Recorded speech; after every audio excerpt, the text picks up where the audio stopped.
Nós queremos pedir a você que feche seus olhos agora. Vamos estar em mais uma oração. Estaremos agradecendo por esse momento. Por esse momento ao Senhor. Glória a Deus. Enquanto isso, nosso levita ajusta aqui, né, Neto?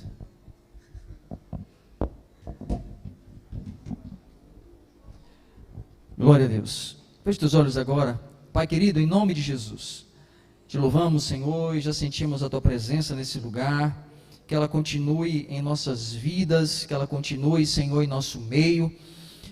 E assim, Senhor, nós queremos uma palavra nessa noite, palavra essa que fale aos nossos corações, que nos traga mudança, Senhor, que nos molde, que nos ensine e que venhamos aplicar em nosso coração, em nossas vidas. Em nome de Jesus, nós pedimos nessa hora que o Teu Espírito, Senhor, venha manifestando sobre cada família agora, sobre cada um que está nos acompanhando, Senhor, nas redes sociais, pelo YouTube, pelo Facebook, que essa vida, essa casa, essa família seja alcançada pela misericórdia do Todo-Poderoso, em nome de Jesus, amém. Pode sentar, está à vontade. Queridos, no livro de Gênesis, capítulo 37, eu peço que você abra comigo a sua Bíblia, e nela estaremos falando algo, uma história que muitos já conhecem, mas é uma história muito bonita. Toda vez que eu leio, toda vez que eu estudo ela, eu me alegro nas verdades dessa palavra e no conteúdo dessa história. Não é apenas uma história qualquer, mas é uma história que tem princípios, uma história que, na verdade, muitas vezes temos observado isso nos nossos dias. Apesar de ser uma história que aconteceu há muitos anos atrás, mas essa história tem se repetido nos nossos dias também. Eu quero pontuar algumas coisas aqui, e eu gostaria talvez de falar essa mensagem 3 vezes, ou seja, em 3 domingos seguidos, mas se o Senhor permitir nós vamos falar, senão eu vou falar ela, resumir e falar ela hoje toda, mas eu gostaria de falar cada ponto em um domingo. Eu quero trazer de uma forma bem clara, bem sucinta, que cada um venha entender. E essa mensagem, ela começa em Gênesis 37, como eu já pedi você para abrir, se você quiser acompanhar essa mensagem, a partir do verso 1, do 1 até o 5, que diz assim: E Jacó continuou a viver na terra em que seu pai habitou como estrangeiro, a terra de Canaã. Eis a história de Jacó, quando José estava com 17 anos. Ele costumava pastorear o rebanho com seus irmãos, apesar de ainda ser bastante jovem. Certa vez, quando estava com os seus filhos, ou com os filhos de Bila e os filhos de Zilpa, mulheres de seu pai, ele levou uma notícia ruim a respeito deles a seu pai. E Israel amava José mais que os outros filhos, pois ele era o filho da sua velhice, e fez para ele uma túnica de mangas compridas. Quando seus irmãos perceberam que o seu pai o amava mais que a todos os seus irmãos, começaram a odiá-lo e chegaram a ponto de nem conseguir conversar com ele de forma civilizada. José teve um sonho e contou aos seus irmãos, e isso fez com que eles o odiassem ou o odiassem mais. Louvado seja o nome do Senhor. Até esse versículo eu quero estar falando. Queridos, essa história é muito conhecida, como eu falei no início, e ela tem uma afinidade muito grande com essa história, a história de José. José era o filho mais moço, o filho ainda da velhice de Jacó, e o filho da mulher que Jacó mais amou. Foi o filho da mulher que ele amava, e isso trouxe uma afinidade muito grande, Jacó e José.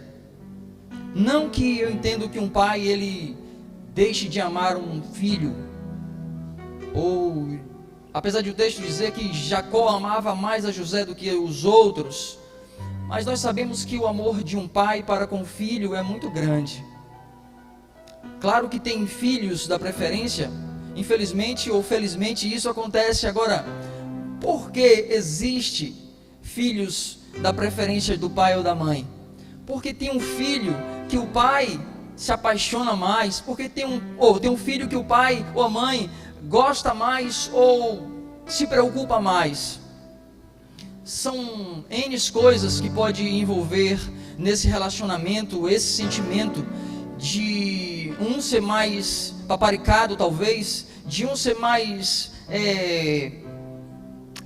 querido, ou os outros terem essa sensação de que um dos seus irmãos é mais querido do que eles. Eu posso dizer isso porque há alguns anos atrás, hoje mais não, mas alguns anos atrás eu percebia isso dentro da casa de minha mãe, onde eu não vou falar o nome aqui porque ele pode estar ouvindo aqui. Mas a gente percebia que tinha um dos filhos de minha mãe que ela mostrava gostar mais. Ela tinha uma preocupação maior com esse irmão, com esse filho. E isso deixava às vezes alguns dos irmãos um pouco meio, ciumento, e falava assim: ah, mas a senhora gosta mais de não sei quem, a senhora gosta mais de não sei quem. Mas graças a Deus eu nunca tive esse ciúme, Eu procurava entender realmente as razões e os motivos pelos quais, na verdade, o pai ou a mãe, às vezes, ele tem uma tendência ou uma preferência, obrigado, irmã, pelo filho. Não que ela vai estar desprezando o outro, que o pai vai estar desprezando os seus filhos. Jamais um pai vai desprezar, jamais uma mãe vai estar desprezando. Estou falando pai aqui, pai que é pai, mãe que é mãe. Eu não estou falando de pessoas que apenas geram filhos e apenas por gerar ou por um acidente, uma gravidez indesejada. Eu não estou falando dessa questão. Eu estou falando de um pai realmente, de uma mãe que realmente sabe o que é uma família, que tem o amor de Deus no seu coração. Mas nessa história, esse sentimento aqui de Jacó por José, foi um sentimento, como eu falei, que eu estou conjecturando, eu estou pensando que Jacó amou a José mais, porque era o filho da sua mulher amada, e também pelo fato de ser o filho da sua velhice, da sua pouca força, da sua já avançada idade. E talvez no coração de Jacó ele não poderia ter mais outro filho, ele não ia gerar mais, já estava velho. Apesar de que lá na frente ele acaba tendo mais um filho depois de José. Mas o que eu quero dizer é o seguinte, que dentro desse contexto, dentro desta situação, o que eu percebo também, não é só a questão de ser o filho da mulher amada, nem o filho da velhice. Tem algo aqui que faz uma diferença muito grande na vida de um pai e na vida de uma mãe. É ter um filho que seja obediente, que respeite e que procure andar dentro dos padrões tanto da família quanto os padrões do eterno, os padrões de Deus. Nós pela história e pelo que nós já lemos e conhecemos dessa história, nós percebemos que inicialmente os filhos de Jacó não foram os filhos que procuraram viver uma vida de obediência a Deus, mas José foi um filho que, tanto pelo fato de entender, respeitar o pai e a mãe e fazer aquilo que o seu pai queria, e de obedecer a Deus, e de conhecer a Deus, e de procurar viver uma vida que agradasse a Deus. José, ele vai passar por situações que ele não sabia que iria passar, mas ele vai enfrentar essas situações. Então, essa história começa, essa mensagem, eu quero começar com o sonho de José. Quero começar a partir desse momento que José tem um sonho, e esse sonho vai fazer com que José viva algumas fases na sua vida. Um sonho que provocou uma situação essa que vai fazer com que José vivesse realmente algumas fases na sua vida, que se José soubesse disso, que ele teria que passar por essas fases, talvez José falasse: olha Deus, eu não quero que esse sonho aconteça na minha vida. Quantos aqui sonham? Quantos aqui têm sonhos? Quantos aqui, eu não estou falando apenas de um sonho, de você dormir e você sonhar sobre alguma coisa e você acordar, algo que até mesmo pode ser fictício. Eu estou falando de um sonho que na verdade não é apenas um sonho depois que você dorme e acorda, mas eu vejo aqui como uma revelação de Deus para um jovem, uma revelação de Deus para José, e um sonho que seria realmente realizado, um sonho que não seria apenas depois de acordar de um sono, mas de algo que iria acontecer, porque foi um projeto de Deus para José. E projeto de Deus, ninguém pode abortar. Um projeto de Deus, gerado por Deus, na vida de um homem, na vida de uma mulher, não pode ser abortado, ainda que alguém, ainda que pessoas, ainda que o reino das trevas se levante, isso não pode acontecer, porque foi desenhado, foi projetado, está escrito, está firmado. E Deus deu a José esse sonho, gerou no coração dele. José fica tão impactado, José fica tão emocionado, talvez, de ter uma experiência tão profunda com o Pai, de ter uma experiência tão profunda com Deus. E nós percebemos que José, na sua euforia, na sua alegria e na sua vontade de compartilhar aquilo que ele achava que era bom para a sua vida e tentar mostrar para a sua família, para os seus irmãos, para os seus pais, aquilo que o Eterno tinha lhe mostrado e que seria real um dia. José, talvez na sua inocência, não sei, ainda ele era jovem, era um menino, mas eu não creio que José, ele vem contar os seus sonhos, revelar, compartilhar os seus sonhos para querer se aparecer, se mostrar, ou querer trazer algum tipo de constrangimento, ou tentar menosprezar os seus irmãos. Mas quando nós nos sentimos felizes, estamos alegres, quando nós recebemos algo da parte de Deus, a primeira coisa que nós queremos fazer é mostrar, é falar para as pessoas aquilo que nós ouvimos de Deus, aquilo que nós estamos recebendo dele, porque a alegria de um homem de Deus, de uma mulher de Deus, é passar o que é bom para as pessoas. Isso aconteceu com ele. Ele levanta, ele feliz, e ele abre o coração e fala: gente, meus irmãos, meu pai, minha mãe, essa noite eu tive uma experiência marcante na minha vida. Essa noite eu tive um sonho, e não é um sonho, minha mãe, meu pai, meus irmãos, não é aquele sonho que a gente sonha e que a gente esquece, mas é como se eu estivesse vivendo aquele momento, é como se eu estivesse participando, como se fosse algo real, e que é real. Mas talvez vocês não consigam ver isso, mas eu consigo ver, porque veio como uma revelação para mim. Eu não sei se vocês já sonharam, vocês já tiveram essa sensação, esse sentimento, vocês tiveram essa experiência com Deus, de Deus falar com você através de um sonho, ou Deus revelar alguma coisa a você, ou em uma visão, e você achar que estava sonhando, mas não foi um sonho.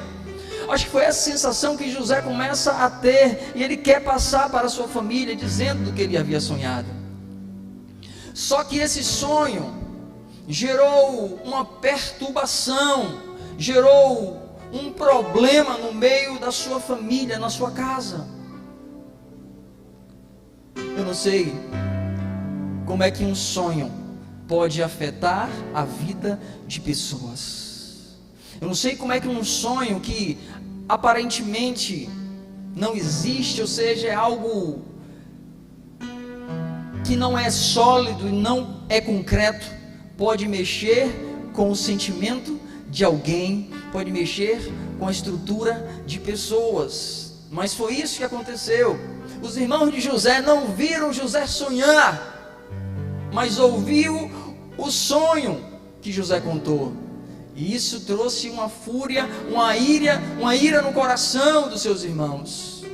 Se os seus irmãos já não engoliam José, se José já não descia na garganta dos irmãos dele, agora com esse sonho as coisas começam a piorar. O texto diz no início que Jacó, ele tinha um sentimento de amor maior por José do que os seus outros irmãos. A Bíblia diz que Jacó, ele preparou um manto, uma roupa. Se fosse hoje, talvez fosse um blazer, uma capa, uma camisa, alguma coisa que fosse deixar o seu filho feliz. E aquele manto que ele prepara, na verdade, teria que ser para o irmão mais velho, para o filho primogênito, para o filho primeiro. Só que Jacó, ele não faz isso. Jacó agora ele quebra essa regra, e ao invés de entregar para o seu filho mais velho, Jacó dá o filho mais novo. Mas um problema que foi gerado no meio da família, onde o seu irmão mais velho, Judá, ele não entendia, ele não entendeu. Era para mim essa túnica, e por que deu para José? Sabe o que é esses sentimentos de família que vão acontecendo no meio de uma família, que às vezes um não consegue compreender ao outro? Porque fulano gosta mais de Beltrano, porque não sei quem rejeita tal pessoa, e é isso e é aquilo.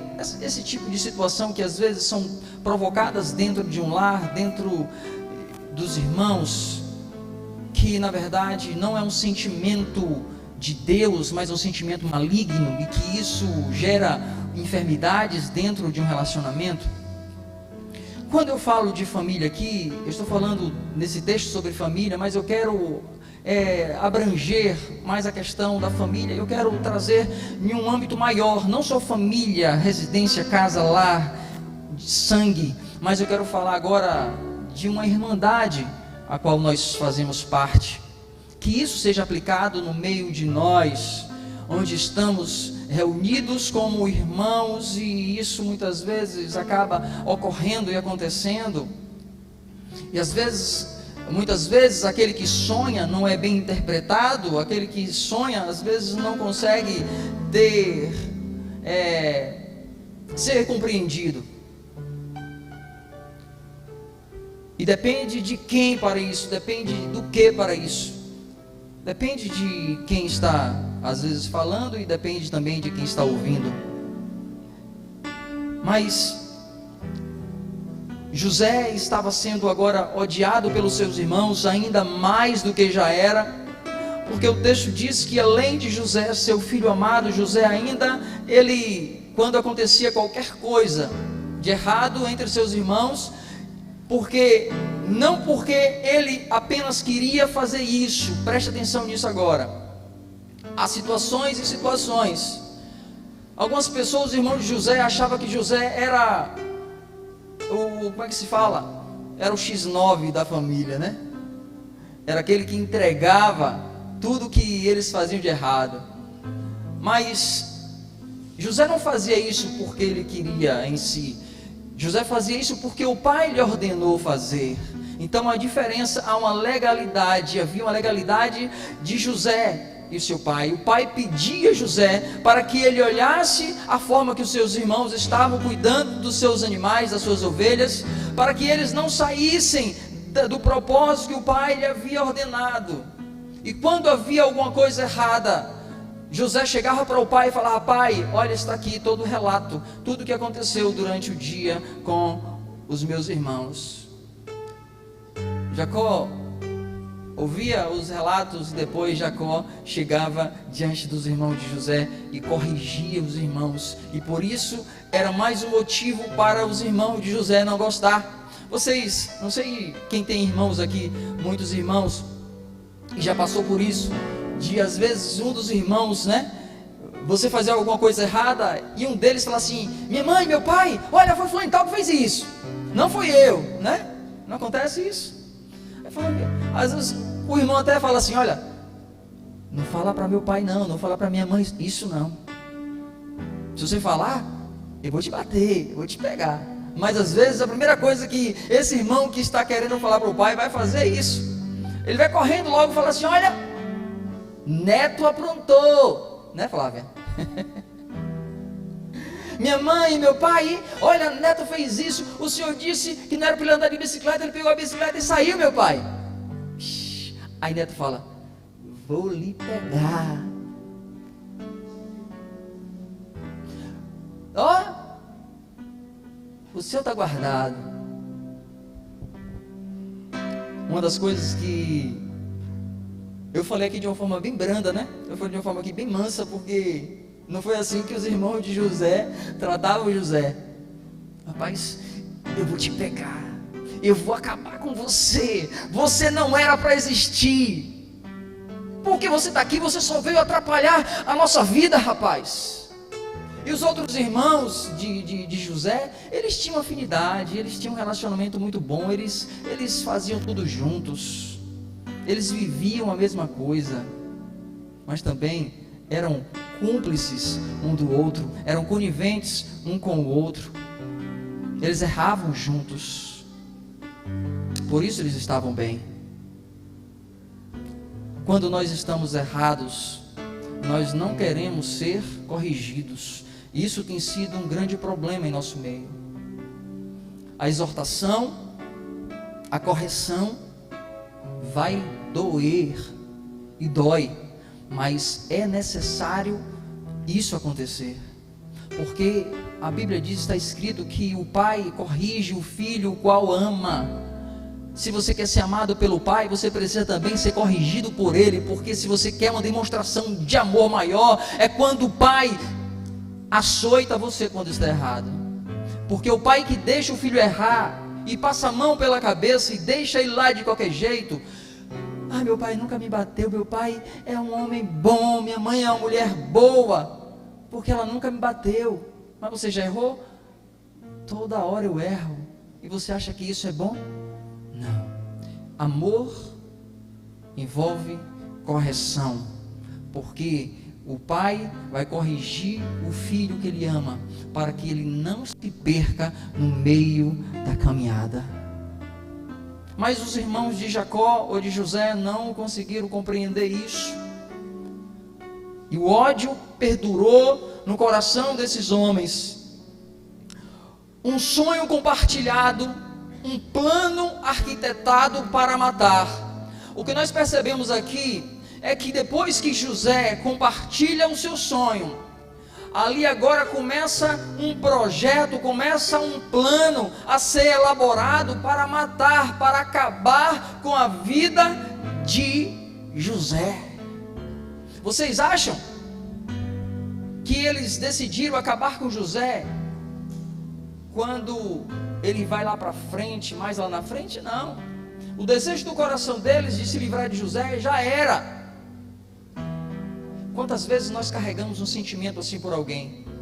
E quantas vezes nós, de uma forma, pelo nosso sentimento, nós matamos alguém com o nosso desejo, com as nossas palavras? Quantas vezes nós já matamos alguém sem deixar ela morrer, ou seja, sem ela morrer fisicamente? Quantas vezes matamos alguém com a palavra? Quantas vezes matamos alguém com as nossas atitudes, ou até mesmo com os nossos desejos internos, interiores, que estão aflorados dentro de nós, que são elementos que fazem parte do velho homem, da velha natureza? Porque o velho homem, ele precisa morrer para que o homem novo ressurja, para que o homem novo, ele possa começar a fazer a vontade de Deus. José compartilhou o sonho que teve aos seus pais e irmãos, e essa situação acendeu essa ira dos seus irmãos de uma forma muito grande. Tem pessoas, queridos, tem pessoas que estão bem pertinho de você, que não estão felizes com seus sonhos, que torcem para dar errado. Tem pessoas que estão próximas da gente, que na verdade elas não querem ver o nosso bem, não querem ver o nosso sorriso, não querem ver a nossa alegria. Há pessoas que andam com você, que não quer ver a tua felicidade, a tua prosperidade, não quer ver que a tua família esteja bem, que acha que a casa que você tem não era para você, que o esposo que você tem não é para você, que a mulher que você tem não é para você, que o carro que você tem não é para você, que a prosperidade que você tem não é para você, e que talvez o sorriso que você está dando não é para você.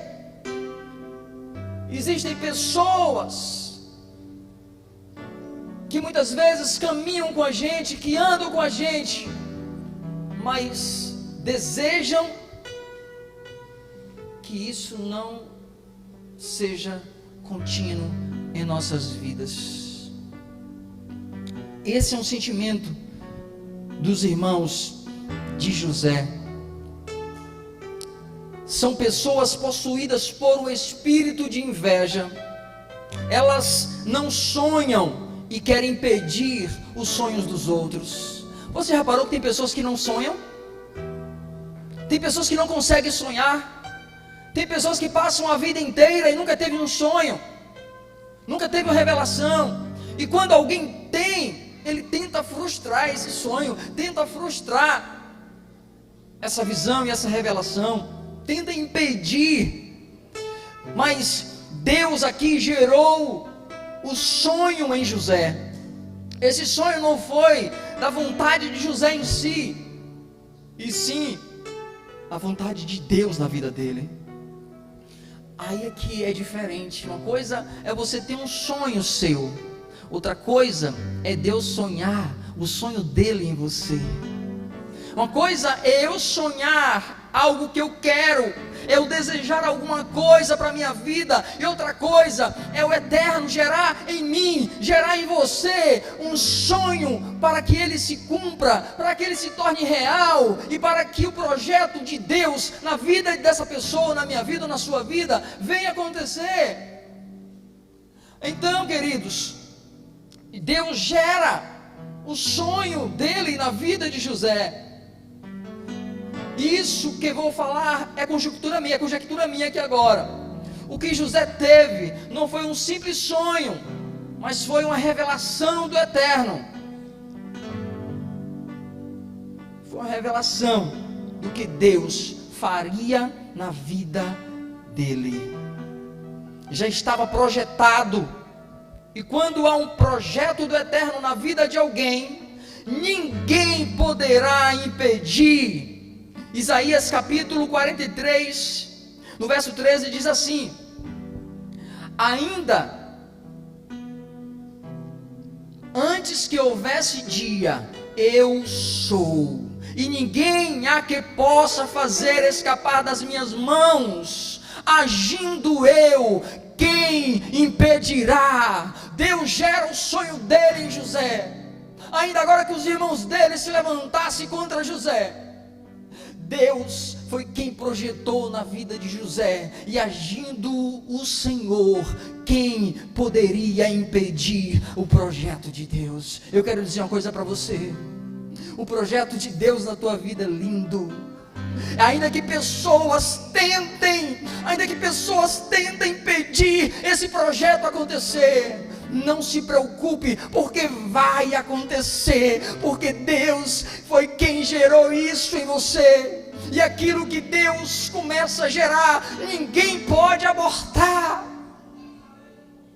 Não haverá aborto, não haverá morte, porque foi Deus que gerou isso em você. Aleluia, é projeto dele. José sabia que Deus tinha algo grande em sua vida, mas ele não sabia a forma e a maneira que Deus o levaria. Você sabe qual é a forma que Deus vai te levar? Você sabe? Você pode até querer falar: Senhor, Senhor, me leva por esse caminho. Senhor, se tu fizer desse jeito, vai ser assim. Senhor, faz dessa maneira. E a gente começa às vezes a direcionar a Deus, não com maldade nisso, mas o nosso desejo é tão grande de que isso venha acontecer e se realizar, que às vezes essa é uma forma de querermos de uma forma sutil ou inocente de querer conduzir Deus naquilo que a gente entende, na nossa visão, uma visão curta, uma visão do nosso desejo. Mas Deus fala: ei, não é do desejo teu, não é pelo caminho que você está vendo, porque você vê aquilo que está diante de você, mas eu vejo o que você não consegue ver, está muito além do que os seus olhos conseguem enxergar, porque a tua visão é rasa, a minha visão é ampla. A tua visão é limitada, não há limite para a minha visão. E em tudo que você vai passar, José, eu vou estar com você.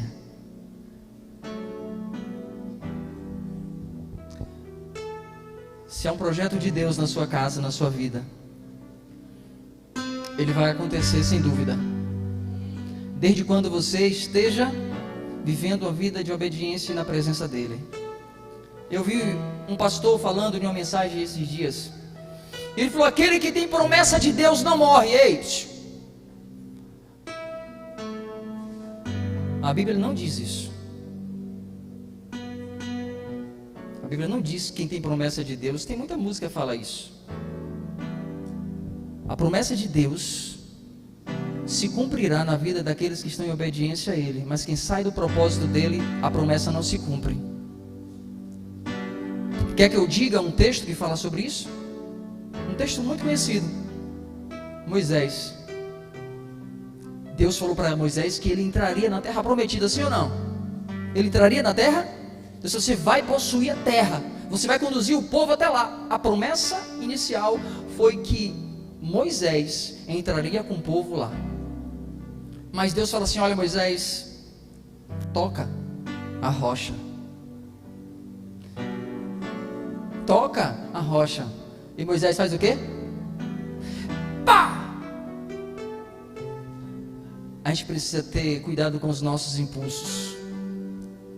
Os nossos impulsos, ou essa compulsividade que muitas vezes nós não conseguimos segurar,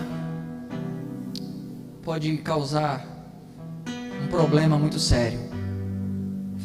Então a promessa de Deus estava sobre Moisés, sobre Moshe? Estava. Mas porque ele não consegue entrar na terra, e ele morre, ele vê de longe. Deus falou assim: olha, Moisés, eu vou alegrar o teu coração apenas. Você não vai entrar na terra, mas você vai ver de longe. Eu vou permitir que você veja de longe, para você ver que aquilo que eu disse para você é verdade.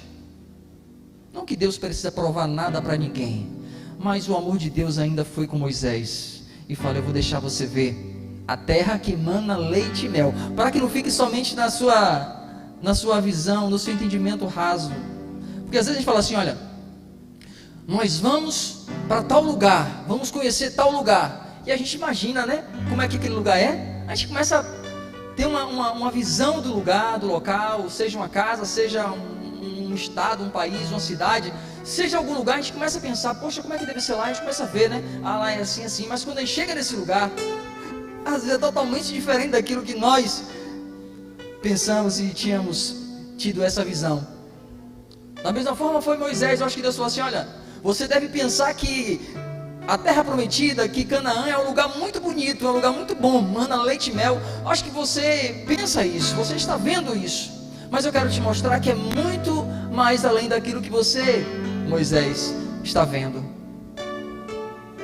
Eu quero mostrar para você que os seus olhos vejam que o que eu quero para você e o que eu tenho para o povo é além do entendimento humano. O que Deus tem para você é além do teu entendimento. O que Deus tem para você é além daquilo que os teus olhos puderam ver, daquilo que os teus ouvidos conseguiram ouvir e daquilo que desceu ao teu coração. É isso que Deus, o Eterno, tem reservado para você. Amém? Deus tem algo reservado para você. José sabia que havia algo grande para ele, mas ele não sabia como é que ele receberia isso. Eu sei que tem uma promessa, eu sei que há uma promessa de Deus na minha vida. Desde o início, na nossa caminhada do ministério, do chamado, Deus havia falado que Ele tinha uma obra. Antes de eu pregar a primeira mensagem, antes de eu pregar a primeira palavra, antes de eu fazer a primeira pregação, Deus já havia falado através de uns profetas, de alguns homens, mulheres: você vai pregar para muitas pessoas. Deus me mostra aqui você pregando e conduzindo um povo, e você pregando em alguns lugares. E eu pensava: Deus tem um projeto na minha vida, mas eu não sei como é que eu vou chegar lá. Eu não sei como é que vai ser isso. Eu nunca preguei, Helena. Eu nunca havia pregado. E a primeira vez que um irmão na igreja me chamou, lá na congregação do João Mafa, falou assim: você vai pregar. Eu falei: eu não sei pregar, eu nunca preguei. Não, você vai pregar terça-feira. Eu lembro até hoje, foi num culto de terça-feira, não, culto de quinta-feira. Eu falei: meu Deus, e agora? Falei assim: olha, quinta-feira é com você. E eu vim para casa meio ansioso e preocupado, porque eu falei assim: como é que eu vou pregar aí? Eu sei que eu gosto de cantar. Meu negócio era cantar. Eu achava que eu ia ser um cantor profissional, mas não passou de um cantor amador. Não, eu só estou brincando, eu não sou cantor amador. Eu vou corrigir isso aqui. Eu quero continuar sendo um adorador. E nesse dia que estava proposto para eu ministrar, eu havia preparado uma mensagem e havia preparado 3 tópicos, cada tópico apenas uma linha. E acredita que nesse dia eu só não suei porque tinha um ventilador perto de mim no tempo, mas eu fiquei nervoso. E eu falei: essa mensagem eu vou terminar em 2 minutos, porque só tem 3 linhas, 3 tópicos e 3 linhas. O que é que eu vou falar agora? Acredite, eu não sei o que eu preguei naquele dia. E quando eu desci dali, a primeira coisa que eu queria fazer era vir embora para casa. Eu acho que não passou 5 minutos a mensagem, e eu pensando: como é que essa promessa vai se cumprir? Eu não sei pregar, como é que eu vou pregar para multidões se eu não sei, não tenho o dom da oratória? Mas essa foi a minha visão. Eu sabia do projeto dele na minha vida, mas não sabia a forma que ele iria fazer para isso acontecer. Queridos, apesar de José saber do que Deus tinha para ele, ele não sabia aonde Deus iria levá-lo, mas isso não desestabilizou José, porque uma coisa é você não saber para onde você vai, mas uma coisa é você saber quem está te levando. Uma coisa é você não saber para onde vai, outra coisa é você saber quem está te levando, quem está te conduzindo. Isso é o que importa. Uma coisa é você, como aquela história do menino do avião, eu já falei aqui, mas vou aplicar nessa mensagem de novo, acho que você lembra disso. O menino, o avião estava no ar e começou uma turbulência muito grande, e essa turbulência começou a afligir o coração dos tripulantes, e o povo preocupado, agoniado, sentiu que o avião ia cair, começaram a correr no meio do corredor e ficaram desesperados. E um dos que estavam ali, um dos tripulantes, viu um menino, uma criança sentada no lastro, no piso do avião, com o carrinho dele, e todo mundo correndo apavorado para lá e para cá, avexado, vamos morrer, e agora o que vamos fazer? E corre e fala, cadê o piloto? E as aeromoças, e aquela coisa toda, todo naquele alvoroço. O homem chega para a criança e fala assim: meu filho, ei, você não está vendo que todo mundo está aqui correndo para lá e para cá? E você está aí brincando com o seu carrinho? Você não está com medo de morrer, menino? Ele fala: eu não. Por que você não está com medo de morrer? Está todo mundo com medo de morrer? Ele falou: não, porque meu pai é o piloto do avião. Se tivesse alguma coisa errada, ele teria falado. Mas ele não falou nada, está tudo sob controle. Aleluia, louvado seja o nome do Senhor. Eu quero dizer para você que tudo está no controle do Senhor. Não tem nada errado, tudo está certo, e é Ele que está te conduzindo. Se você está dentro dessa aeronave, se você está dentro desse avião, Ele está controlando tudo. É Ele que vai te conduzir, é Ele que vai, olha, aterrissar de uma forma perfeita. E você fala: cheguei em paz, cheguei no solo, estou seguro. José acreditava no Deus do seu pai, no Deus dos seus antepassados. José estava certo de que em meio a esse conflito, ele tinha um Deus que acalmava o seu coração nas horas de angústia, nas horas da rejeição dos seus irmãos, nas horas que os seus irmãos falavam: sai para lá, fuxiqueiro, sai para lá, você fica entregando a gente para o nosso pai. E às vezes José vinha com o coração abatido, porque palavras machucam, mas José sabia que ele tinha um pai maior, que era o Deus de Abraão e de Isaac, e o Deus de seu pai Jacó. Sabe o que vai fazer a diferença na sua vida? Não é saber apenas que você tem um pai biológico ou uma mãe biológica. Claro, eles são importantes na vida da gente, mas o que vai fazer a diferença na vida de um homem ou de uma mulher, de um jovem, de um adolescente, é saber que ele tem um Deus que está com ele todos os dias, em todos os momentos, em todos os lugares que ele estiver. E na hora de alguma frustração, de alguma dor, de algum problema, ele chegar no seu aposento, chegar, fechar a sua porta e em secreto conversar com o seu pai que está em secreto, que tudo em secreto vê, e você falar para ele, e ele fala: ei filho, ei filha, eu estou com você. Isso é o que eles estão dizendo de você. Se alguém não te valoriza hoje, eu quero dizer que eu valorizo você. Eu quero dizer que eu estou contigo. Eu quero dizer que eu caminho contigo. Eu quero dizer que eu sou o teu escudo. Eu quero dizer que eu coloco você em minhas asas e te deixo seguro. O salmista Davi, o salmista fala no Salmo 91: aquele que habita no esconderijo do Altíssimo, à sombra do Onipotente descansará. Descanse na sombra do Onipotente. Sabe por que eu estou falando isso agora? Para você descansar na sombra do Onipotente. É porque a tua caminhada será longa. É porque a tua caminhada será longa.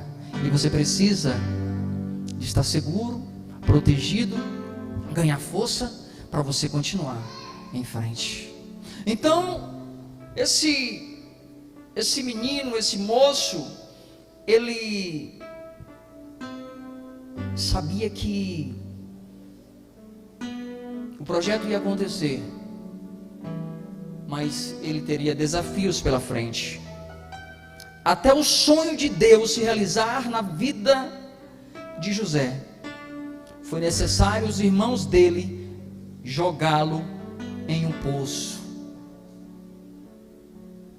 Olha aí, mas que história é essa? Mas olha a forma que Deus vai começar a história de alguém, levando para o poço, permitindo que alguém o lance no poço. E assim começa essa história de José. Assim começa o sonho que José teve. Assim começa aquele sonho que foi tão alegre no início de ele poder compartilhar, mas daí começa agora, talvez ele se sentir em um pesadelo. Olha a revelação. Um sonho que talvez aparentemente começa a ser um pesadelo para aquele jovem. E ele obedece o pai um dia fala assim: José, eu quero que você agora vá ver onde estão os seus irmãos. Eles estão pastoreando as ovelhas lá em tal lugar, e você vai levar o alimento para eles. Vai lá, meu filho, e procure saber tudo o que está acontecendo. José, ele vai, obedece o seu pai. José, ele vai para o campo, chega lá, no local o qual os irmãos disseram ao pai que estaria, não estava. E José sai procurando sem saber onde seus irmãos estavam. E aparece um homem e diz para ele que ouviu esses pastores dizendo que estaria em tal lugar. E ali José vai atrás dos seus irmãos. José não sabia que a sua ida estava destinada a não voltar mais para a casa do seu pai. José não imaginava que aquele dia seria o último dia que ele estaria dando um beijo no seu velho pai. José não sabia que aquele dia seria o último dia que ele estaria vendo a sua mãe. José não sabia que aquele dia seria o último dia que ele estaria vendo a sua família e os seus irmãos. Ei, presta atenção aqui. Para que a gente não tenha um sentimento de uma coisa que a gente não fez,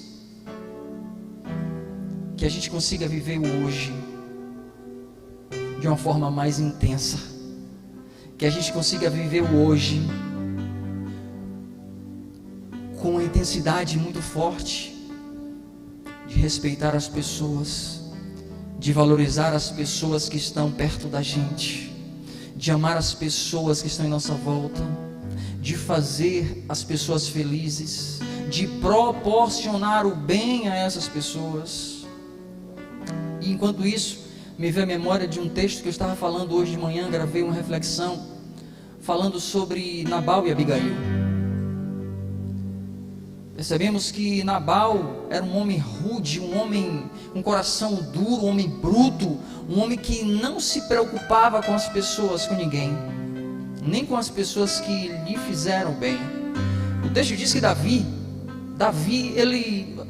os seus pastores, os seus homens estavam cuidando dos animais.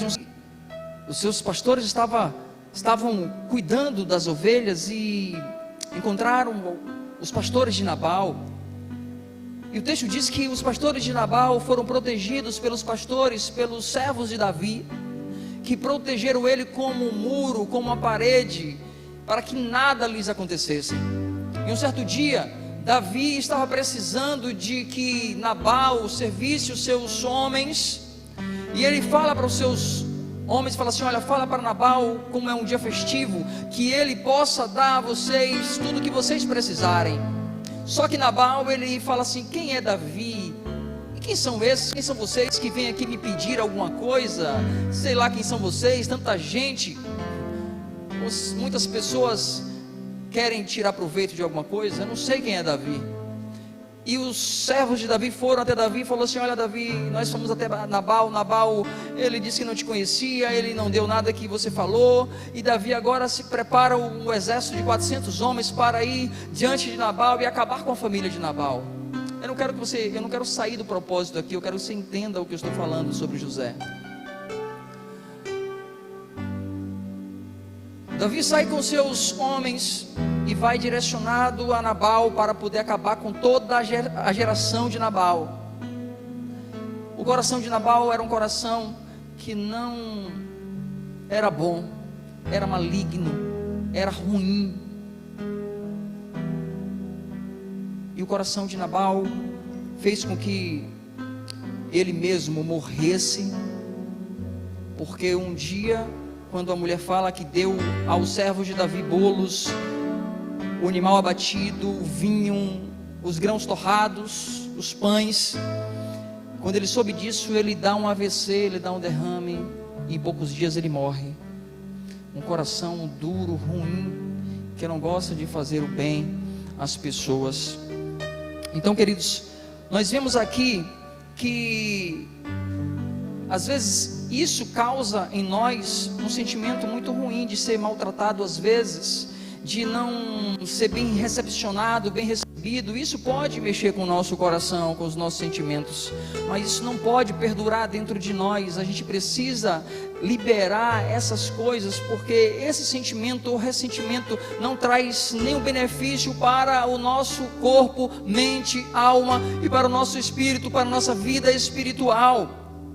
Então Davi agora está indo para um local onde ele iria enfrentar essa situação, mas ele precisava estar com uma postura, ou seja, Davi precisava de um coração quebrantado, um coração que conhecia, José precisava ter um coração quebrantado, um coração realmente de um homem que conhecia Deus, os princípios e a forma de servir ao Senhor e agradar a Ele. E porque ele amava também o seu pai, ele precisava também manter-se naquela educação a qual ele aprendeu com seu pai. Então agora José vai ao encontro dos seus irmãos, e chegando lá, os seus irmãos vêm logo com aquelas brincadeiras de mau gosto e começa a dizer palavras que talvez iria tirar a estrutura de José.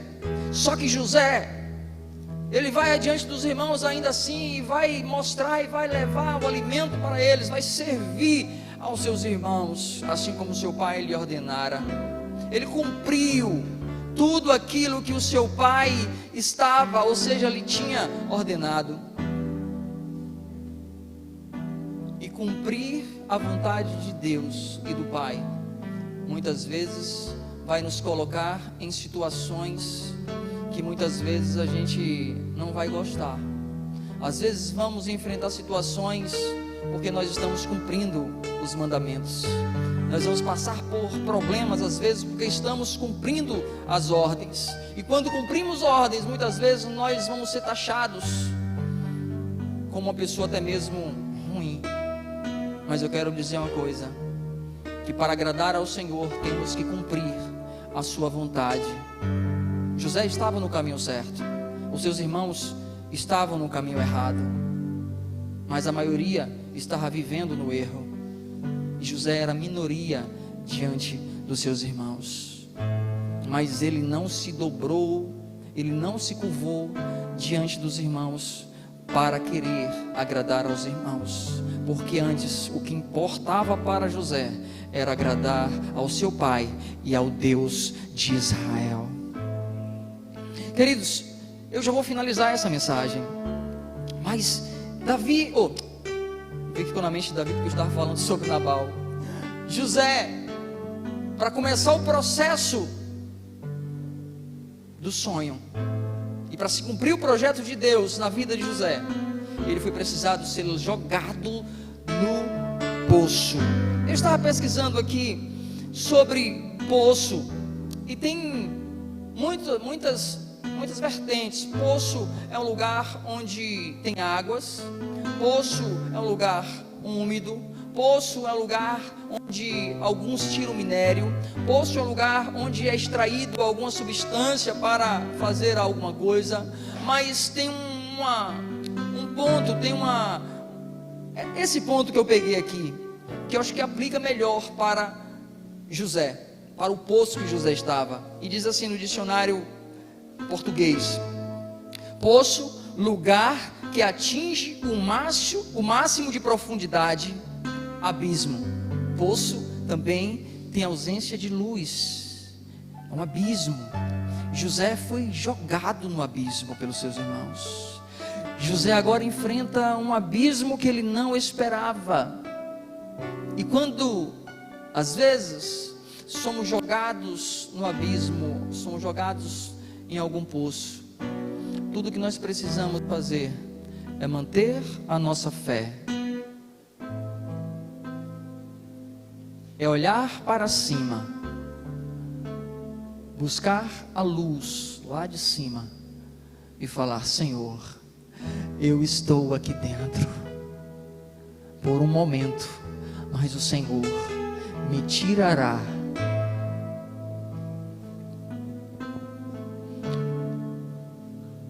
Há pessoas que, quando são jogadas no poço, elas acabam se acostumando no poço. Tem pessoas que vivem no lamaçal do pecado, tem pessoas que vivem no poço na sua vida, e toda vez que você vai perguntar a essa pessoa como é que ela está, ela fala: estou no poço. Você já viu pessoas falar assim: estou no vale, pastor. O tempo inteiro ela vai falar: eu estou no vale, pastor. Não é assim?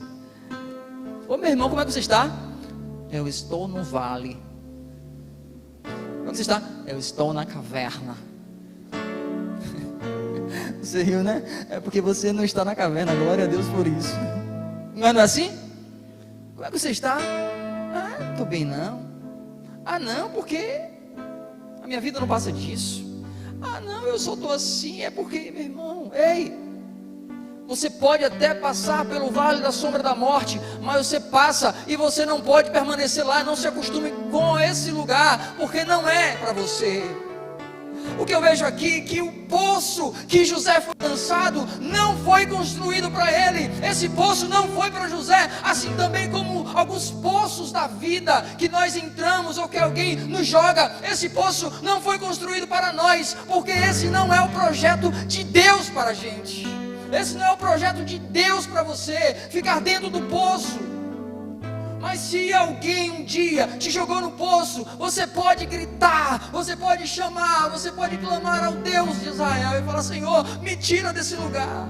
Está frio, está escuro, eu estou sozinho, não me deixa aqui. Mas tem momentos que Deus vai falar assim: aguarda, meu filho, mais um pouquinho, porque é necessário que você passe por isso. E o que eu vejo aqui nessa parte, eu sei que essa mensagem vai ficar em 3 vezes mesmo, tá? Em 3 domingos. Eu não vou concluir ela aqui. O que eu vejo que foi necessário José entrar naquele poço, que veio no meu coração essa revelação. Por quê? José era um menino puro, era. Mas José, a partir daquele momento, ele iria enfrentar situações que, se ele não tivesse, na verdade, um preparo, José poderia se desviar da presença de Deus. Presta atenção, tem momentos que Deus faz com que a gente passe por situações difíceis, Isso não é porque a vontade dele, não é porque ele quer que a gente sofra, mas é porque ele está nos mostrando um caminho, porque ele está nos preparando, nos colocando na sua faculdade, para que a gente saia dali preparado e capacitado para desenvolvermos aquilo que ele tem para a gente. José foi lançado no poço porque ele precisava entender que ele precisava estar lá embaixo, e lá embaixo ele precisava, como um símbolo de humildade ou humilhação, para quando ele chegasse lá em cima, ele iria entender que um dia ele já esteve lá embaixo, e ele não deveria rebaixar ou menosprezar vidas. Amém? José precisou passar por esse primeiro estágio, por essa primeira fase na sua vida, o poço. Eu deixo como tema essa mensagem: o poço. Fique de pé, nós vamos estar orando.